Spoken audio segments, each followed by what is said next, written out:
Has everyone here been to a Pecha Kucha or Ignite or something like that? No.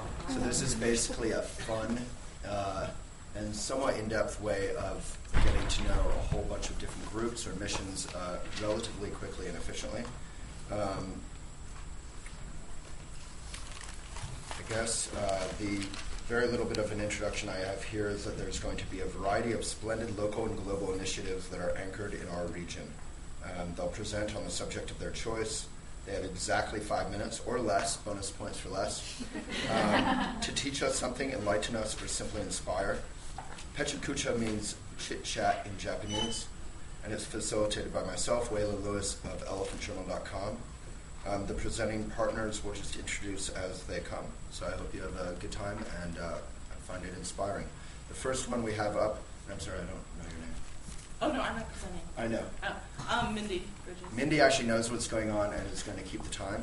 And the first one we have presenting is our friend Daniel Moss, Barn of Living.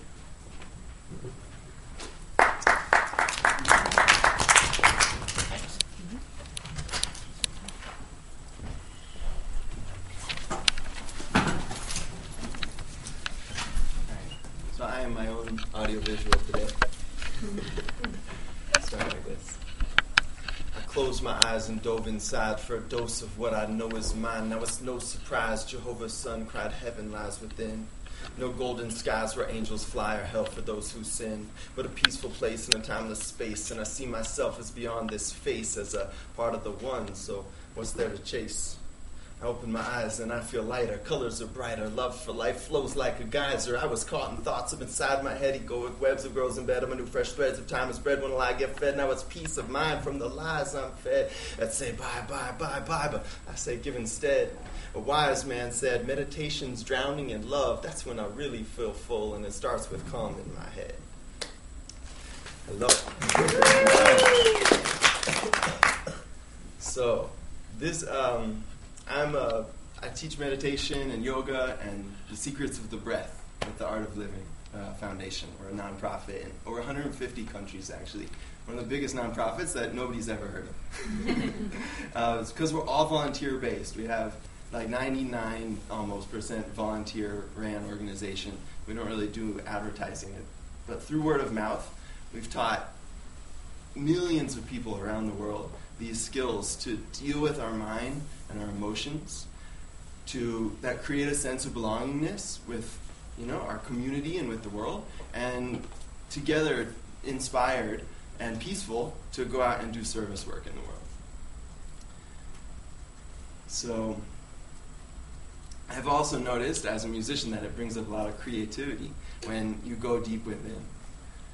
I find that meditation and just more awareness on myself, on my breath, on my existence, on my connection with people has really transformed my life and given me the tools to really be my best at whatever I'm doing.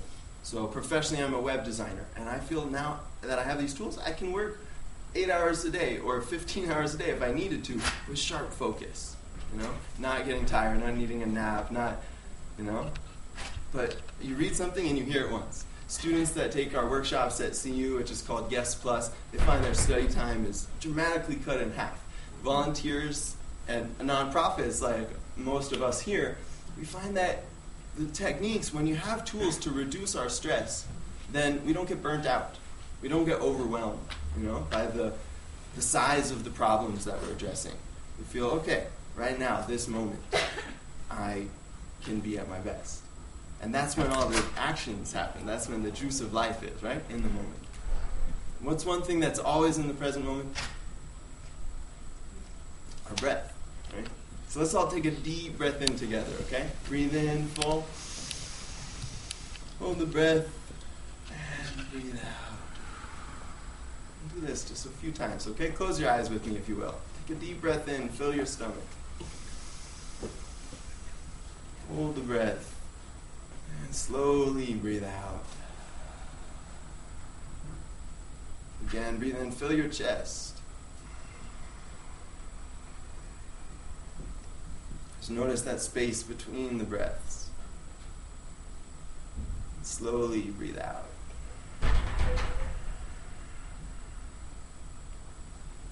One more time. Breathe in full. Notice that space between the breaths, and notice how your mind is in this moment. Slowly breathe out. And then slowly open your eyes. What do you notice in that space when you're just with your breath, or in between the breaths? Do you notice you're right here? You're present? What were you going to say? Peace. Peace, yeah. Yeah. So these secrets of the breath are so profound, you know? What we do on the Art of Living course, or the S Plus course, is we dive into these secrets of the breath. So we learn how to throw out these toxins and stresses from our mind and body. So meditation becomes very easy. It doesn't have to be this big struggle. When you've cleaned out your stresses and the mind is present, meditation happens effortlessly. And from that place, then everything else we want to accomplish in the world has this grace, has this ease. You know what I'm saying? Yeah. So that's the art of living, how to skillfully remain peaceful in life and be at our best in everything we're doing. Thank you. So come up to me afterwards if you're interested. We have a course on campus starting next week. We teach free yoga classes twice a week, including next Monday. And look forward to talking with you all further. We can also come and do something at your organization, whichever that is, that fits for your needs if you're interested. Thank you.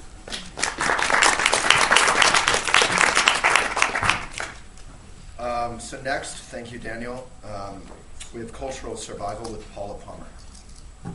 Yes, we can have a round of applause for that, Paula.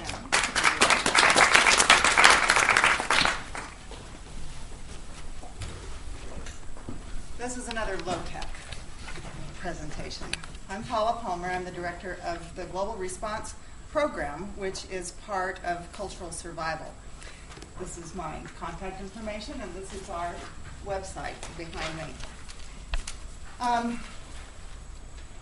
We are in the midst of 2 mass extinctions on this planet. And I think most of us are aware of one of them, and that is the extinction of biological diversity. The other one gets much less attention and needs much more attention. And it's the mission that our organization speaks to. And that is the extinction of human cultural diversity. And these 2 things are interrelated.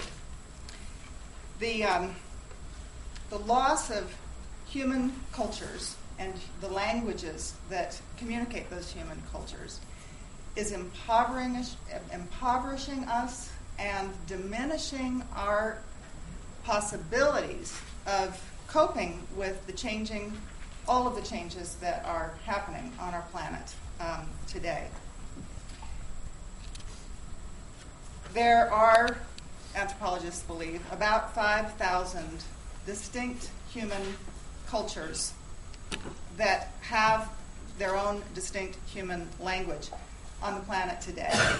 The expectation is that at the end of this century, 90% of those will be gone unless we take measures to support those communities in their efforts to maintain their cultures and to keep their languages alive, passing them down from generation to generation.